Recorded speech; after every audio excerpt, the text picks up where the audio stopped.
Assalamualaikum warahmatullahi wabarakatuh. Apa kabar semuanya? Semoga semuanya dalam keadaan sehat walafiat.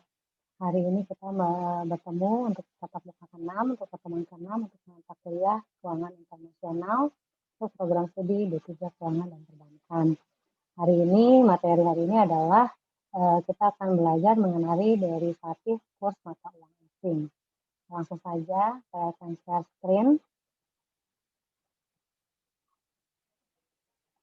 Oke, di dalam pertemuan ke-6 ini, di materi derivatif kurs mata uang asing, kita akan pelajari tentang pasar forward, pasar futures, pasar opsi falas, kemudian cara berspekulasi dengan menggunakan opsi, dan juga disertai dengan kasus dan soal, contoh kasus dan soalnya. Nanti juga ada latihan yang harus dikerjakan dan dikumpulkan dengan waktu yang nanti saya akan beritahu kemudian.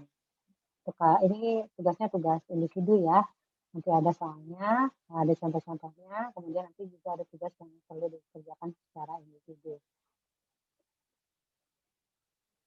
Oke, ini adalah derivatif kurs mata uang asing. Yang pertama adalah pasar forward. Kontrak forward adalah kesepakatan antara sebuah bank komersial dengan kliennya atau nasabahnya, ini bisa perusahaan, bisa perorangan, yang menyangkut pertukaran dua valuta yang akan dilakukan pada suatu waktu di masa yang akan datang. Jadi kontrak forward ini kita transaksinya hari ini, kemudian kita melakukan kontrak di hari ini, tetapi untuk transaksi di masa yang akan datang. Nah, masa yang akan datang itu ada rentang waktunya antara 1, 2, 3, 6, dan 12 bulan.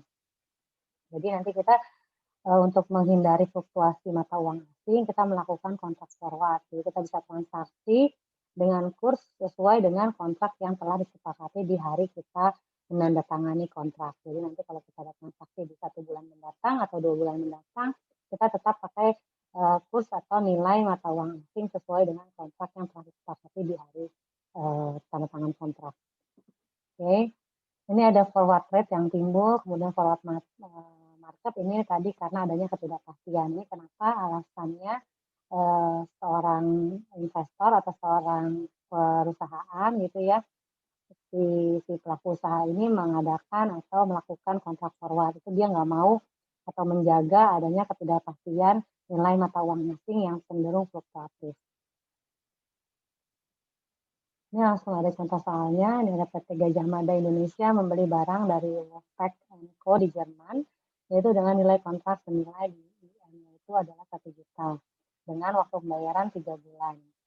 Untuk mengurangi resiko ketidakpastian nilai tukar IDR terhadap DM, maka PT GMI dapat membeli DM sebesar 1 juta di pasar forward dengan jangka waktu 3 bulan. Tadi kan kontrak forward itu jangka waktunya ada 1, 2, 3, sampai 12 bulan. Kemudian, jika diketahui spot rate hari ini, tanggal 16 November 2009 adalah 4.125 per DM, dan forward rate untuk 3 bulan di tanggal 16 Februari ya, tadi berarti adalah 4.210 per DM, maka dilakukan kontrak forward karena si Wolfpack ini menganggap bahwa akan terjadi apresiasi terhadap rupiah. Jadi karena takut adanya apresiasi atau kenaikan nilai tukar, makanya dia mengadakan kontrak forward.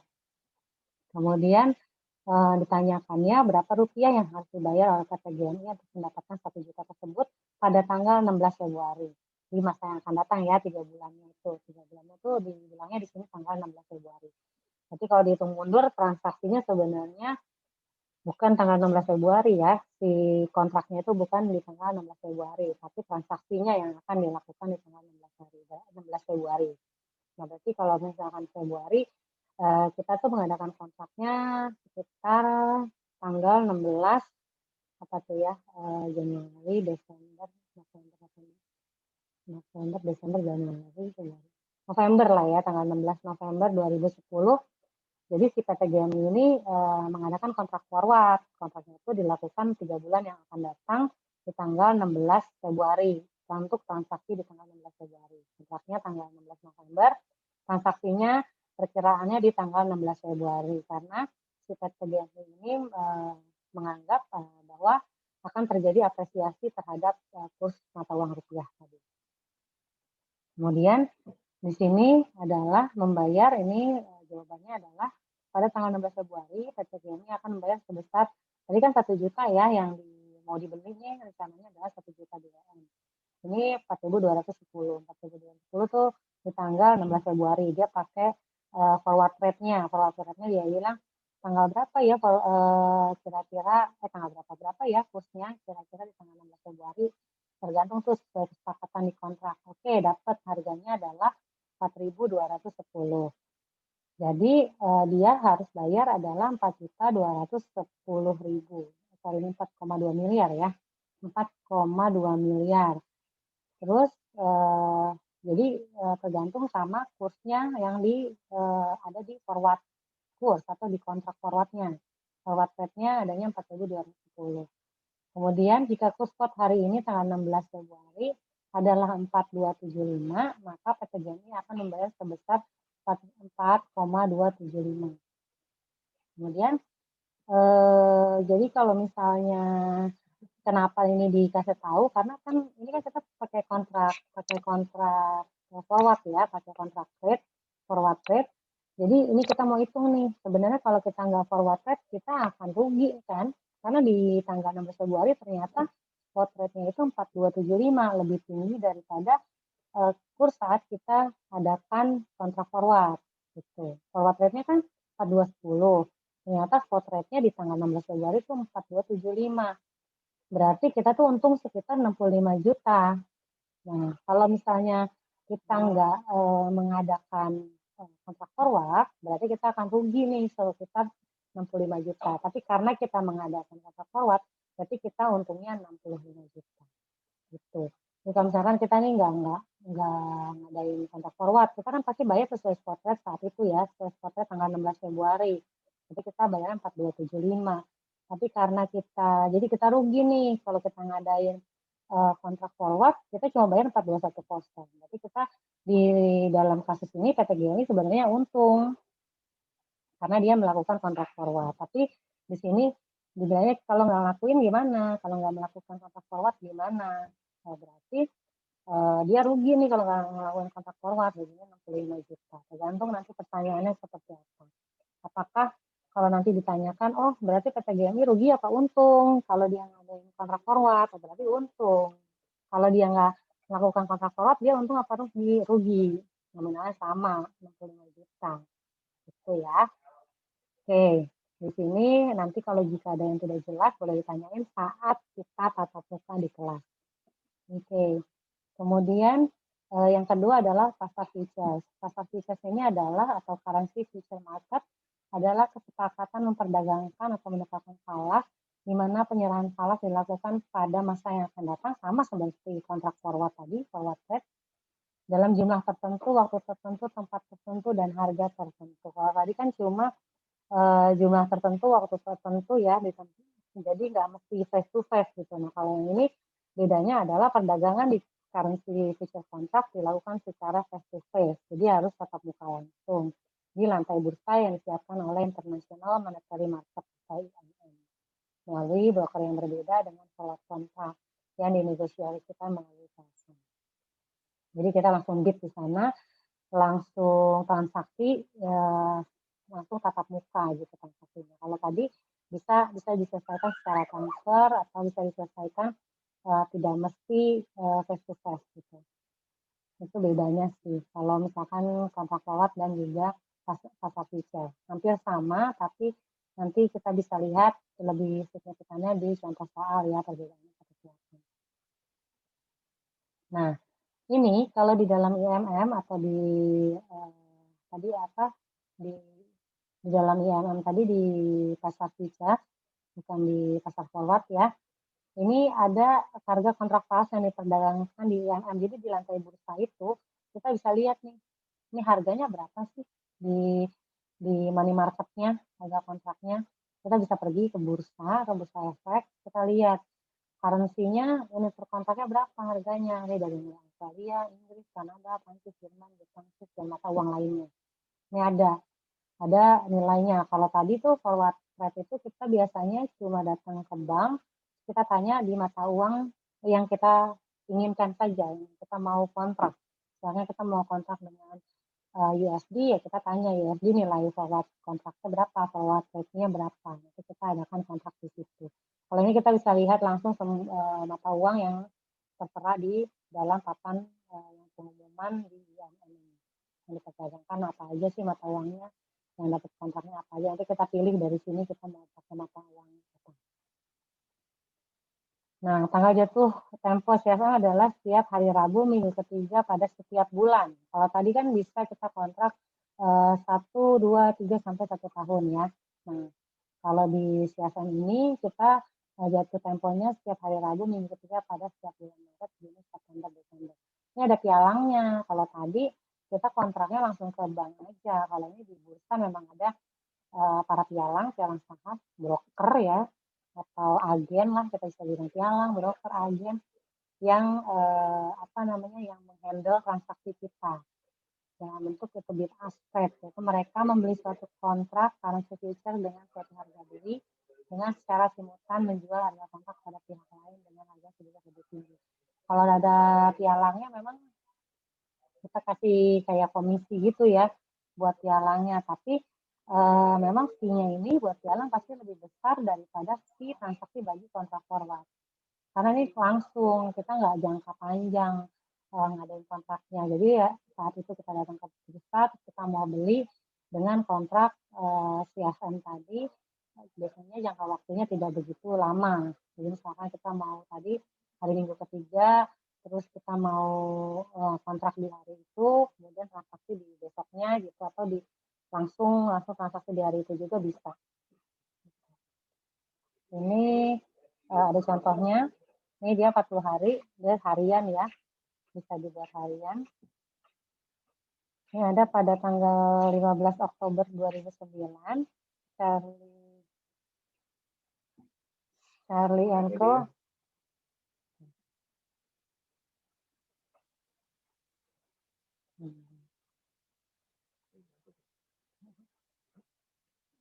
Aman.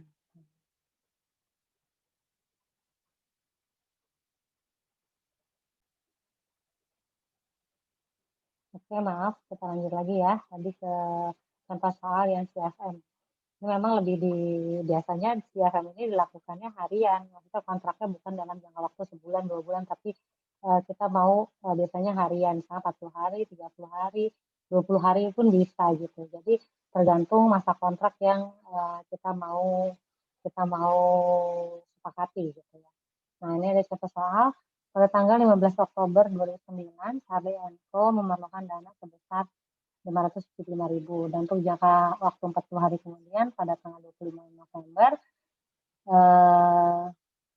ini memerlukan dana 575.000 untuk jangka waktu 40 hari kemudian. Maksudnya di 40 hari kemudian dia butuh dana sebesar 575.000. Atau pada tanggal 25 November, yang 40 hari kemudian dari 15 Oktober ke 25 November. Nah, dalam hal ini, Charlie & Co dapat melindungi atau mempertahankan forex positionnya dengan jalan melakukan CFM. Pilihan IM kontrak yang paling dekat waktunya adalah hari Rabu pada minggu ketiga di bulan Desember 2009. Kan dia tadi maunya butuhnya di 40 hari itu kira-kira tanggal 25 November. Nah, transaksinya CFM itu biasanya ada di minggu ketiga. Di minggu ketiga di setiap bulannya. Misalkan. Tadi ada bulan apa aja tuh? Kalau transaksi IMM tuh ada bulan nih Maret, setiap bulan Maret, Juni, September, Desember. Berarti nggak setiap bulan ya, di bulan-bulan ini aja biasanya transaksinya. Oke, karena dia butuh waktu 575.000 GBP atau pound sterling, ini kita datanglah ke bursa. Kita mau datang ke bursa di tanggal yang dekat itu berarti kalau bulan November, Desember ya, minggu ketiga di bulan Desember. Kita datang ke bursa ke namanya mau lihat kontraknya. Oh, di minggu ketiga di bulan Desember ternyata karena di selain bulan ini berarti nggak bisa ya. Jadi datangnya yang paling terdekat adalah minggu ketiga di bulan Desember. Terus keperluan di atas untuk keperluan dana di atas, jadi si karyawan ini bisa milih dua kemungkinan untuk membeli CSM. Ada 9 kali fisik kontrak. Tadi GDP itu nilainya adalah pound sterling 62.500. Kalau atau membeli 10 seharga 62.500. Kenapa ini 9, kenapa 10? Kalau kita lihat di sini, dia kan butuhnya 575. Yang ditawarkan itu dia cuma antara 9 dan 10. Jadi yang mendekati aja kita pilih. Kita bisa beli segini, nanti sisanya kita bisa tukar tidak melalui kontrak, atau kita beli segini. Nah, ini ada kelebihan nih, berarti ada kelebihan uang karena butuhnya cuma 575.000. Nah, udah ya, jelas ya, berarti dia bisa milih di feature kontrak sesuai dengan data atau info yang ada di IMM. Tapi tadi bedanya kalau di pasar forward, kita tidak perlu datang ke sana terus kemudian kita pilih sesuai dengan nominal yang ada di sini. Jadi kita nggak perlu nih bulan Desember, kita bisa kapan aja per bulan tapi ya kontraknya. Kemudian kita bisa bilang, oh kita maunya sesuai dengan ini 575.000. Kalau kontrak 575 kita nggak perlu ada selisihnya gitu kalau di pasar forward. Kalau di sini memang tidak bisa tepat karena kita tergantung dengan yang ditawarkan, forward yang ditawarkan. Kita nggak bisa 9 kali 9,5 gitu, nggak bisa. Jadi kontraknya itu per satu mata uang asing gitu, per satu kontrak. Jadi kalau dia beli 9 dikali feature kontrak ya berarti satu kontraknya kan 62.500. Berarti ini hasilnya 500, atau kita mau beli 10 625.000 gitu. Jadi nggak bisa tepat banget. Kalau di forward itu bisa tepat banget. Makanya kenapa perusahaan atau pelaku usaha lebih senang melakukan forward kontrak dibanding dengan ini, karena ketidakpastian ini cenderung lebih bisa diprediksi atau diatasi, di hedging, dijaga itu melalui forward kontrak. Nah, ini kan lebih nominalnya nggak sama banget, terus kita bisa datangnya nggak sesuai sama yang ada tanggal di sini gitu. Kita misalkan di 25 November, ternyata di sini pembukaannya ya namanya kontraknya baru dibuka di tanggal minggu ketiga di bulan Desember. Dengan cara ini, Charlie & Co akan mendapatkan kepastian dan terhindar dari resiko kerugian. Sama ya, akibat apresiasi nilai pound sterling. Sama kayak tadi. Jadi tujuannya semua buat antisipasi atau menghindari kerugian karena adanya peningkatan nilai mata uang. Nah, ini yang kedua tadi ada CFM, kemudian ada forward kontrak, kemudian ini yang ketiga adalah tadi pasar forward, pasar future, yang ketiga adalah pasar opsi. Ini pilihan ketiga untuk melakukan lindung nilai mata uang. Nah, ini currency option market atau COM adalah memberikan hak memilih kepada pemegang falas untuk membeli atau call atau menjual itu put. Kita call itu tarik atau panggil ya, beli artinya. Kalau menjual put atau taruh, kita jual mata uang tertentu. Jadi transaksi di pasar opsi tidak harus diikuti dengan penyelesaian transaksi. Oke, ini jenis opsi tadi ada dua, ada opsi call, kemudian ada opsi put. Opsi call pemberian hak kepada pemegang opsi untuk membeli, tadi yang saya bilang call itu beli. Opsi put berarti kita memberikan hak kepada pemegang opsi, pemegang uangnya itu untuk menjual. Nanti di sana harga jualnya atau harga belinya dinamakan dengan strike price atau exercise price. Nah, simpulannya ini, ketika pembeli opsi call itu menggunakan haknya, opsinya dia jadi punya uang, terus dia menggunakan hak opsinya berupa call option misalkan, opsi call.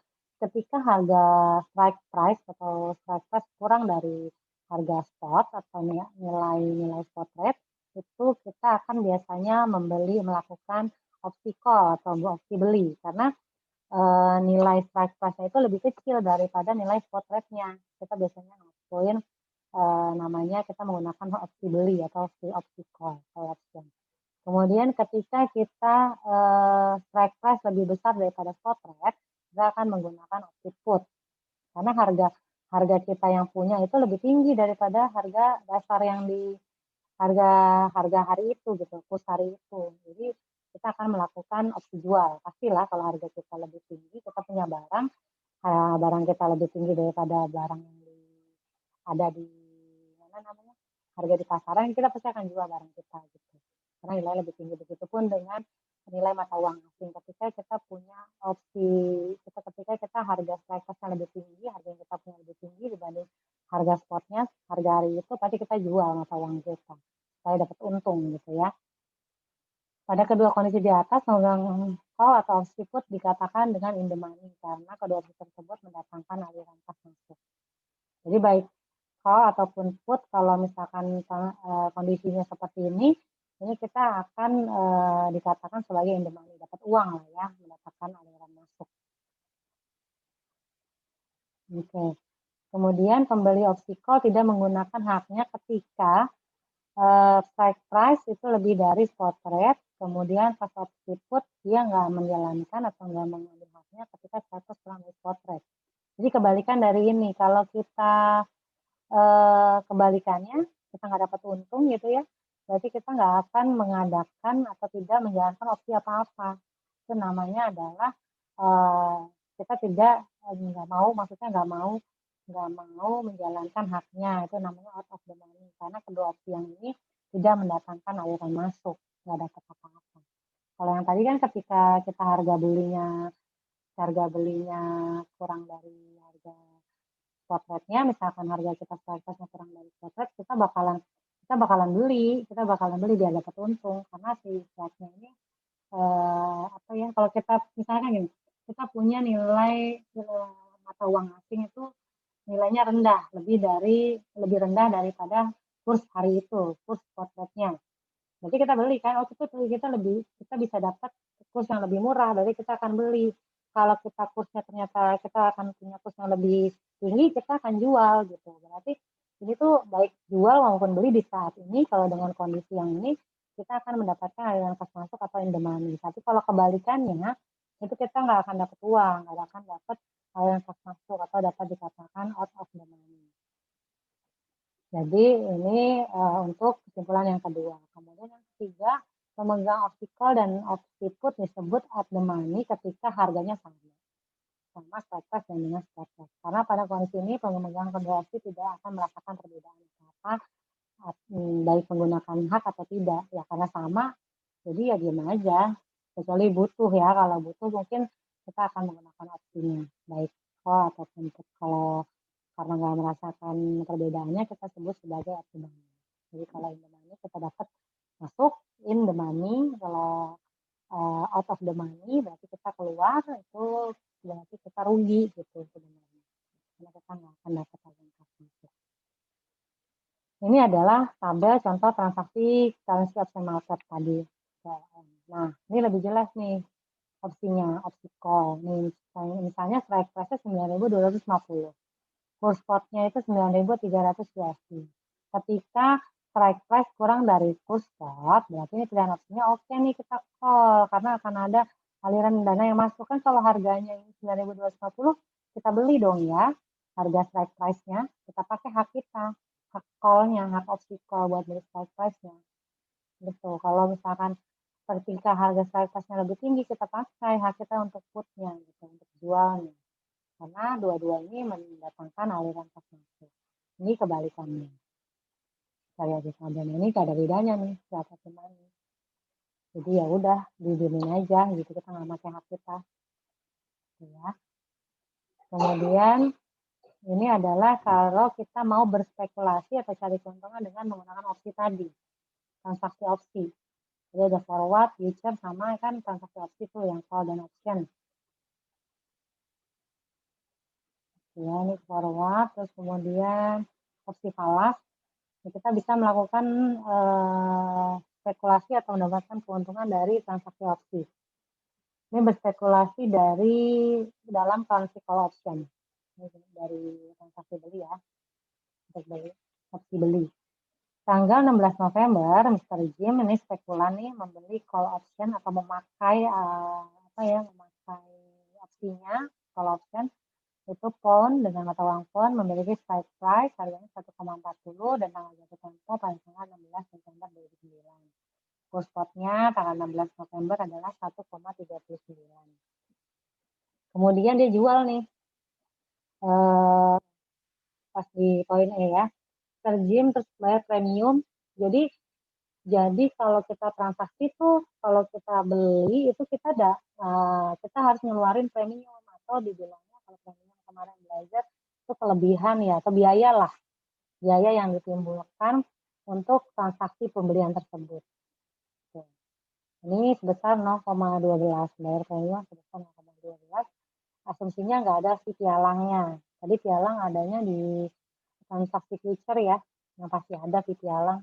Nah, ini asumsinya nggak ada fee pialangnya, dia sendiri. Kemudian tanggal 10 Desember kurs spot Inggris mencapai 1,41. Nah, pas saat kurs spot Inggris ini di 10 Desember nilai 1,41, Jim ini jual poundnya di pasar spot pada sebuah bank. Kita hitung di sini. Nah, untuk menentukan laba rugi yang dialami Mr. Jim, bukan Mr. Jim aja ya, dan pembeli ini adalah pendapatan dari penjualan dikurangi dengan harga pembelian, kemudian dikurangi dengan premium pembelian, tadi biaya pembelian. Kalau untuk menentukan laba rugi penjual, yang jualnya dalam pasar call option, itu adalah sama pendapatan dikurangi dengan harga pembelian, tapi bedanya adalah ditambah dengan premium pembelian karena hasil dari premium pembelian yang dibayarkan oleh pembeli itu untuk penjual gitu. Dananya itu biaya administrasinya itu buat penjual, jadi dia ditambah dengan premium pembelian. Ya, ini ceritanya asumsinya terdiri dari nilai kontraknya 31.250 unit. Kita hitung. Tadi kan rumusnya kalau untuk pembeli, rumusnya penjualan dikurang pembelian dikurang dengan premium ya. Itu baru dapat laba atau rugi bersih. Nah, tadi harga penjualan poundnya berapa? Harga penjualan premium itu adalah 1,41. Dari mana 1,41 ini? Jim itu lakuin opsinya menjual tuh pada tanggal 10 Desember. Nilainya adalah 1,41. Dari mana dia tahu menjual di poin ini? Dia melakukan bukan di sini. Ini kan dia beli, dia ini di tanggal 16 November dia beli, tanggal 10 Desember dia baru jual. Jualnya harganya 1,41. Kemudian harga belinya tadi ya 1,40, kemudian premiumnya 0,012 dan dapatlah rugi. Jadinya karena kenapa rugi? Kita tuh sebenarnya tadi udah dikasih tahu kan ketika strike price itu kurang dari spot rate atau kurs spot itu harusnya kita beli bukan jual. Nah dia itu sebenarnya sudah benar penjualan itu harga 1,41 itu lebih tinggi daripada 140 lebih besar. Tapi nih kalau di sini kurs spotnya 1,41, strike price-nya 1,40, harusnya dia beli kan, benar kan itu harusnya memang beli. Tapi kita harus lihat lagi benar nggak sih 0,012 premiumnya tuh harganya berapa. Kalau kita lihat ternyata premiumnya 0,012 ini 1,40 ditambah 0,12 saja udah lebih dari 0,41. Jadi pasti rugi. Jadi kita jangan beli. Jadi selain melihat strike price, lihat juga nilai premiumnya berapa. Gitu. Ya, kalau misalkan ternyata strike price-nya itu 1,28